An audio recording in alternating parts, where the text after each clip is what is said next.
सारिका की मम्मी हर नवरात्रि में अखंड ज्योत जलाती थी, इसलिए सारिका को अखंड ज्योत जलाने के सारे नियम पता थे। माता रानी की कृपा से इस बार मेरी बच्ची अपने ससुराल में नवरात्रि मनाएगी। फरवरी में शादी होगी और मार्च में नवरात्रि आ जाएंगे। मम्मी, यहाँ तो मैं आपके साथ नवरात्रि के व्रत पूजा कर लेती हूँ। पता नहीं मेरे ससुराल में अखंड ज्योत जलाते हैं या नहीं, पर मम्मी मेरा बहुत मन है कि मैं यहाँ की तरह अपनी ससुराल में भी अखंड ज्योत जलाऊं। मुझे आदत है आपके साथ नवरात्रि में अखंड ज्योत जलाने की। हाँ तो क्या हुआ, तू वहाँ पर भी अखंड ज्योत जलाना। पूजा पाठ के कार्यों के लिए कौन ही मना करेगा। हर घर में नवरात्रि होते हैं, सभी व्रत रखते हैं, और कोई व्रत नहीं रखे तो खान पान में परहेज तो सब घरों में होता ही है। हाँ मम्मी, ऐसा ही हो, और नहीं होगा तो मैं वहाँ जाकर सबको अपने जैसा बना लूंगी। क्यों, मैं सही कह रही हूँ ना मम्मी? हाँ हाँ, बिल्कुल सही कह रही है हमारी बिटिया। कितनी सयानी हो गई है हमारी सारिका। हमें पता है तो अपने ससुराल में सबको अपना बना लेगी। कुछ दिनों बाद सारिका की शादी हुई। सारिका के बड़े जेठ जेठानी भी थे, पर सारिका की जेठानी सरिता को शादी के 10 साल बाद भी अभी तक बच्चा नहीं हुआ था। इसी वजह से सारिका की जेठानी बहुत चिड़चिड़ी और उदास रहती थी। सारिका ने कई बार अपनी जेठानी से बात करने की कोशिश की, पर हमेशा ही उसे उल्टा जवाब मिला।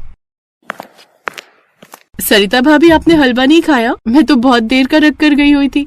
खा लूंगी, कोई बात नहीं, मैं ठंडा खाती हूँ। जरूरी नहीं कि मुझे गर्म ही मिले। और खुश हो ना तुम शादी के बाद? हाँ भाभी, आप सब बहुत अच्छे हो तो मुझे तो खुश होना ही है। इतना बड़ा परिवार है, माँ जी, पापा जी, बड़े भैया, आप और निखिल जी।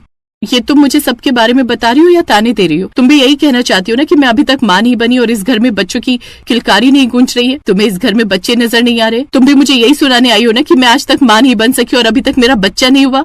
नहीं नहीं भाभी, ऐसी कोई बात नहीं है। मैं तो बस। सारिका की आंखों में आंसू आ गए क्योंकि अचानक से सरिता ने उससे बहुत कड़वाहट के साथ बात की थी। सारिका चुपचाप अपने कमरे में चली गई। दरवाजे पर सास कमला खड़ी थी। उसने सरिता की सारी बातें सुन ली थी।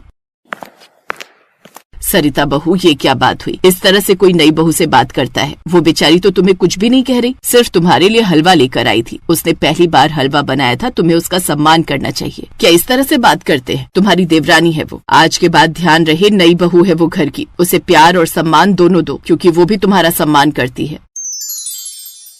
मम्मी जी, मेरे मायके में हर नवरात्रि अखंड ज्योत जलाते हैं। मेरा मन है कि मैं यहाँ पर भी अखंड ज्योत जलाऊं। इसके लिए आपकी इजाजत चाहिए। जरूर जलाओ बहू, पर हमारे यहाँ नवरात्रि में कोई व्रत नहीं रखता। हाँ, वैसे हम लोग प्याज लहसुन का परहेज करते हैं, पर व्रत कभी किसी ने रखे ही नहीं। अगर तुम्हारा मन है, तुम अपने मायके में करती हो, तो यहाँ भी जरूर करो। जो भी सामान चाहिए बता देना, मैं तुम्हारे पापा जी को कहकर मंगवा दूंगी।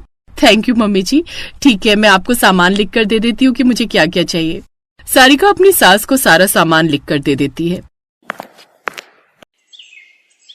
मम्मी, ये सब सामान किस लिए? हाँ मम्मी, ये तो पूजा का सामान लग रहा है। हाँ, ये अखंड ज्योत जलाने के लिए नवरात्रि पूजा की सामग्री है। कल से नवरात्रि प्रारंभ है। सारिका बहू अखंड ज्योत जलाएगी। बहू, कोई सामान रह गया हो तो बता देना, मैं ले आऊंगा। वैसे तो सब कुछ आ गया, अब तो कुछ नहीं चाहिए। बस कल सुबह सब एक साथ मिलकर नवरात्रि पूजन करेंगे। मैं नहीं उठूंगी, मुझे कोई नवरात्रि पूजन नहीं करना, और मुझे कहना भी मत। मेरा मन नहीं करता ये पूजा पाठ करने का। इन सब से कोई फायदा नहीं। अरे, इन सब से मुझे कुछ प्राप्त नहीं हुआ। बहुत पूजा पाठ करके देख लिया। हर बार नवरात्रि के व्रत रखती थी, पर माँ दुर्गा ने कभी मेरी प्रार्थना नहीं सुनी। इसलिए मेरा तो अब इन सबसे विश्वास ही उठ गया है। भाभी, मेरे कहने से बस एक बार अखंड ज्योत पर विश्वास करके देखो। माता रानी सबकी पुकार सुनती हैं। आप उनसे प्रार्थना करना, वो आपकी प्रार्थना जरूर सुनेंगी, और मैं भी आपके लिए माता रानी से प्रार्थना करूंगी। सरिता ने सारिका की पूरी बात भी नहीं सुनी और कमरे में चली गई। अगले दिन पहली नवरात्रि थी। सारिका सुबह जल्दी सोकर उठ गई। सबको घर में पता था कि सारिका ने अखंड ज्योत स्थापित करनी है, इसलिए सब लोग जल्दी उठ गए। सारिका ने मंदिर को सजाया, माता रानी का श्रृंगार किया, फल फूल मेवे से थाल सजाया, माता रानी के नाम की अखंड ज्योत जलाई। सबने मिलकर माता रानी की आरती की और जयकारा लगाया। जयकारा शेरावाली का, बोल साचे दरबार की जय। सारिका बहू, अखंड ज्योत जलने से घर में कितनी सुख शांति का अनुभव हो रहा है। अब तो 9 दिन तक अखंड ज्योत की खूब सेवा करनी होती होगी। जी माँ जी, अब 9 दिन तक पूरी निष्ठा के साथ मैं 9 देवियों की आराधना करूंगी। हमें ध्यान रखना होता है कि 9 दिन तक दीपक जलता रहे। मुझे बीच बीच में उठकर इसमें घी भी डालना होता है, और 9 दिन तक मैं कहीं भी आ जा नहीं सकती। जब हमारी बहू ने माता रानी का नाम लेकर कार्य प्रारंभ किया है, तो उसे सिद्ध भी माँ दुर्गा अवश्य करेंगी। मुझे पूरा विश्वास है, माँ दुर्गा के नाम की अखंड ज्योत सदैव जलती रहेगी। जीते रहो बहू, सदा सुहागन रहो, सदा खुश रहो। मम्मी, भाभी नहीं आई पूजा के लिए? मैं बोलकर तो आया था, एक बार बुलाता हूँ। रहने दो बेटा, किसी को जबरदस्ती हम कुछ नहीं कह सकते। जब सरिता का मन होगा तब खुद दर्शन के लिए आ जाएगी, रहने दो। सारिका ने नवरात्रि व्रत प्रारंभ किया। फलाहार बनाने के लिए रसोई में चली गई। इस बार सारिका के साथ घर में भी सबने व्रत रखा था, पर सरिता ने व्रत नहीं रखा। सरिता अभी तक मंदिर में अखंड ज्योत के दर्शन के लिए नहीं आई थी। सारिका को लगता था कि एक बार सरिता देवी माँ के नाम की अखंड ज्योत के दर्शन कर ले। सारिका की माँ दुर्गा पर बहुत आस्था थी, इसलिए वो कुछ ऐसा करना चाहती थी जिससे सरिता को भी देवी माँ पर विश्वास हो जाए। नवरात्रि का 8वां व्रत था। अगले दिन सारिका ने सोच लिया था कि वो कुछ ऐसा करेगी जिससे सरिता अखंड ज्योत के दर्शन कर ले।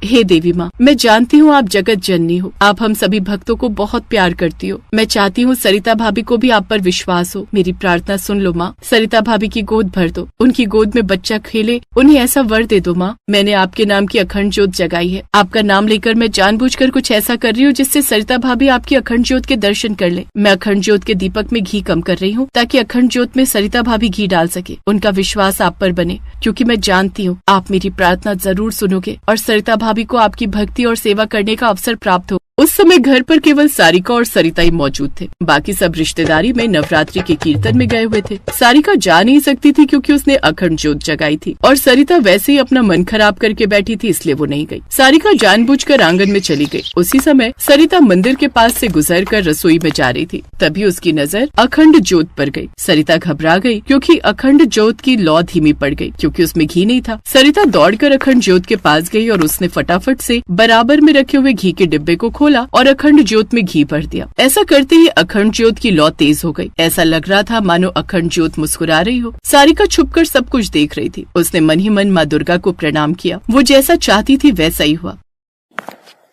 थैंक यू भाभी, आपने अखंड ज्योत में घी डाल दिया।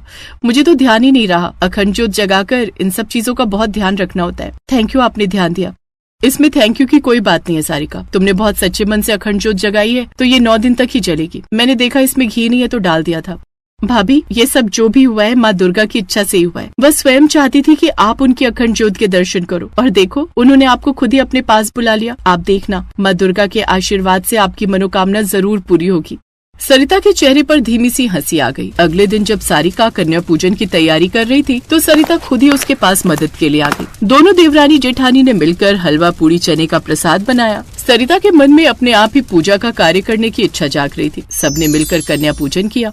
जय देवी मैया, जय माँ दुर्गा। आज हमारी बहू सारिका की वजह से हमें भी अखंड ज्योत जगाने का सौभाग्य प्राप्त हुआ। जीती रहो बहू, हमेशा खुश रहो। माँ दुर्गा हम सब पर अपनी कृपा बनाए रखना। जय माता दी। कुछ दिनों बाद माँ दुर्गा के आशीर्वाद से सरिता को माँ बनने का सुख प्राप्त होता है।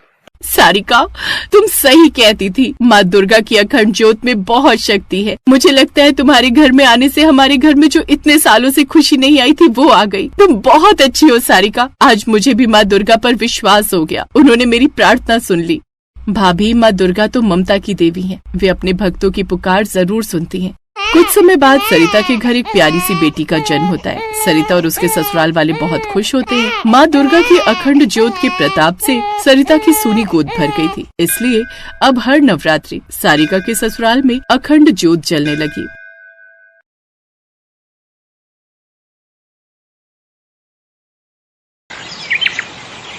कजरी एक काले रंग की लड़की थी जिसकी शादी सुरेश नाम के लड़के से कुछ दिन पहले ही हुई थी। एक शाम कजरी खाना बनाकर सबको परोसती है। खाना मुंह में डालते ही उसकी सास कुंती उससे कहती है, क्यों रे काली बहू, अपनी माँ से कुछ सीख कर नहीं आई क्या, जो रोटी के साथ सब्जी की जगह नमक ही परोस दिया। माँ जी, घर में बनाने के लिए कुछ भी साग सब्जी नहीं है। आलू बचे थे वो मैंने सुबह ही बना दिए थे। कैसे करम फूटे हैं हमारे। जब से इस काली बैंगन ने हमारे घर पर कदम रखे हैं तब से बरकत ही नहीं हो रही इस घर में। और अब तो ऐसे दिन आ गए हैं कि नमक के साथ हमें रोटी खानी पड़ रही है। कजरी के प्रति कुंती की इस कड़वाहट का कारण उसका काला रंग था। उसके काले रंग को लेकर वो अक्सर उसको कोसती रहती थी।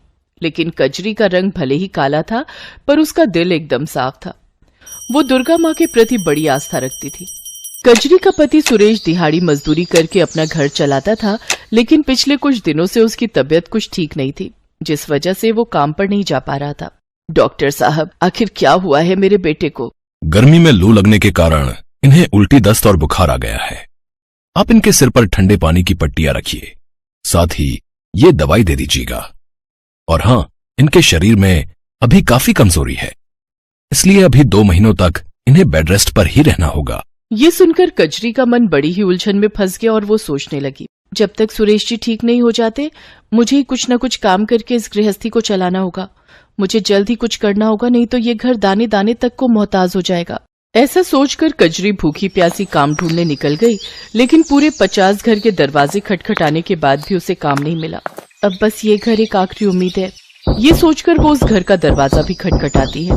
कुछ देर बाद वहाँ से एक औरत निकल कर आती है। मालकिन, मैं गरीब सुबह से काम की तलाश में निकली हूँ, लेकिन कोई भी काम देने को तैयार नहीं है। मुझे काम की बहुत जरूरत है, प्लीज मुझे काम दे दीजिए। देखो, मेरे घर पर काम वाली बाई लगी हुई है, लेकिन हाँ, अगर तुम बाजार से जाकर मेरे लिए कुछ सामान ले आओ तो उसके बदले मैं तुम्हें 100 रुपए दे दूंगी। वो क्या है ना, धूप की वजह से मुझसे तो बाहर निकला ही नहीं जा रहा। हाँ मालकिन, आप बता दीजिए, मैं सामान ले आऊंगी। कजरी बाजार से सामान लाकर उस औरत को दे देती है। साथ ही वो औरत उसे 100 रुपए दे देती है, जिनसे कजरी घर के लिए आटा चावल लेती है। लेकिन सब्जियों के दाम सुनकर वो चौंक जाती है। हे राम, सब्जियां तो कितनी महंगी है और मेरे पास तो ये थोड़े से पैसे ही बचे हैं। ऐसा करती हूँ, आलू ही ले लेती हूँ, सस्ते हैं तो ज्यादा भी आ जाएंगे।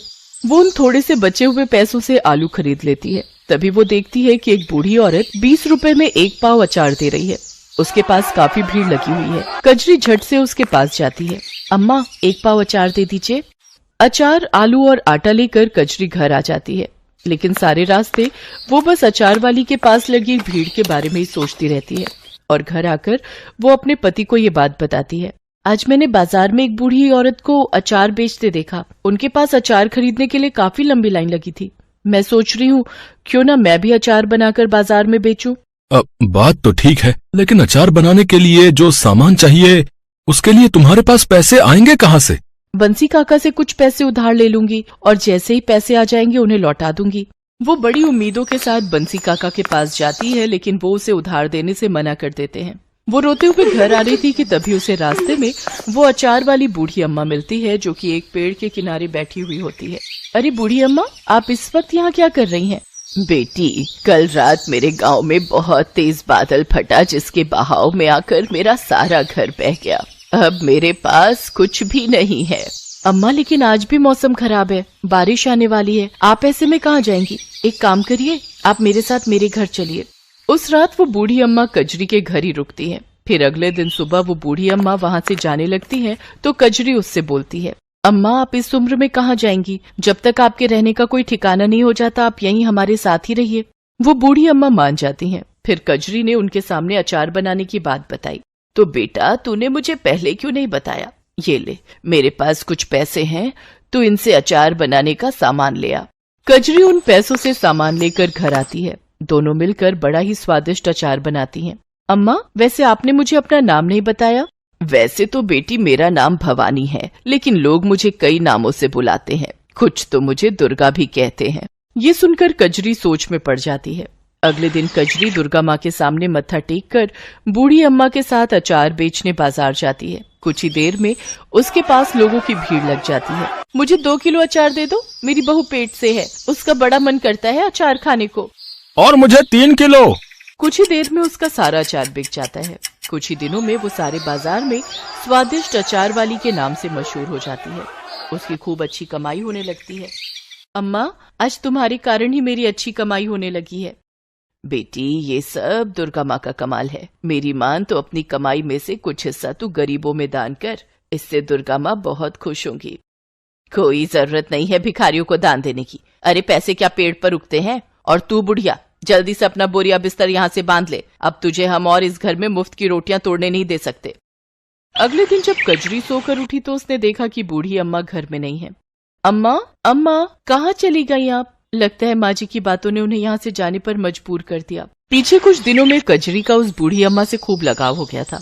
उनके जाने के गम में वो काफी दुखी थी। फिर वो अपनी सास के खिलाफ जाकर मंदिर पहुंचकर जरूरतमंदों को दान देती है। ये देखकर उसकी सास डंडा लेकर दुर्गा माँ के मंदिर में ही उसकी पिटाई करनी शुरू कर देती है। 4 पैसे क्या कमाने लग गई? तेरा तो दिमाग ही चढ़ गया है। अपनी सास की बातों को अनसुना करेगी? तेरी इतनी हिम्मत? हे माँ दुर्गा, मुझे बचा लो। तभी दुर्गा माँ की मूर्ति से वो बूढ़ी अम्मा बाहर निकलती है और दुर्गा माँ का रूप धारण करके कुंती से कहती हैं, कुंती देवी, तुमने मेरी भक्त पर जुल्म किए हैं। तुम्हारे पापों का घड़ा भर चुका है। अब तुम्हारा अंत तय है। माँ मुझे माफ कर दो, मैं नहीं जानती थी वो बूढ़ी अम्मा भी है। अब से मैं कजरी को कभी नहीं सताऊंगी। हाँ माँ, इन्हें क्षमा कर दीजिए। कजरी, सिर्फ तुम्हारे कहने पर मैं इसे माफ कर रही हूँ। कजरी, तुम्हारी भक्ति से मैं बहुत प्रसन्न हूँ। अब तुम अपने इस अचार के व्यापार को मेरे नाम से चलाओ। देखना, तुम्हारा ये कारोबार खूब फलेगा, तुम खूब तरक्की करोगी, ये मेरा आशीर्वाद है। इतना कहकर दुर्गा माँ अंतर्ध्यान हो जाती हैं। कजरी दुर्गा माँ के नाम से अचार बेचने लगती है। कुछ ही महीनों में उसकी खूब कमाई होने लगती है और वो खुद की एक बड़ी सी दुकान खोल लेती है, जिससे उसे खूब कमाई होती है।